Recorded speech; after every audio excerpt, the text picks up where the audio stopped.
साकारला जाणारा पोलाद प्रकल्प एकेकाळच्या या मागास आणि हिंसाग्रस्त भागात परिवर्तनाचं नवं युग आणणारा ठरेल. मुख्यमंत्री देवेंद्र फडणवीस यांनी व्यक्त केला विश्वास.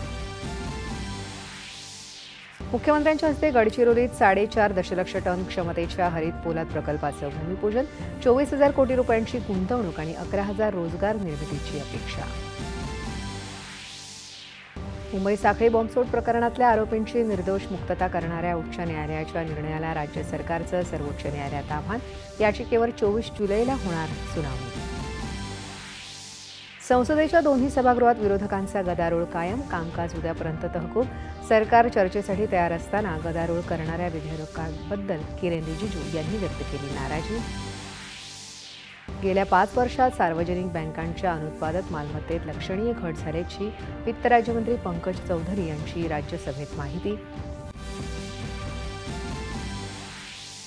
पंतप्रधान नरेंद्र मोदी उद्यापासून ब्रिटन आणि मालदीवच्या दौऱ्यावर. भारत ब्रिटन दरम्यानचा बहुप्रतीक्षित मुक्त व्यापार करार होण्याची शक्यता. भारतीय लष्कराची क्षमता वाढवणाऱ्या अपाचे हेलिकॉप्टर्सची पहिली खेप अमेरिकेतून भारतात दाखल. जोधपूर इथं हेलिकॉप्टर्स लष्करात केले जाणार समाविष्ट. तिसऱ्या आणि अंतिम एकदिवसीय महिला क्रिकेट सामन्यात भारतीय संघाचं इंग्लंडसमोर 319 धावांचं आव्हान. हरमनप्रीत कौरचं शानदार शतक. आणि कोकण, मध्य महाराष्ट्र आणि सातारा, घाटमाथा परिसरात मुसळधार पावसाचा इशारा. विदर्भात पुढचे 3 दिवस काही ठिकाणी अतिवृष्टीची शक्यता. नमस्कार.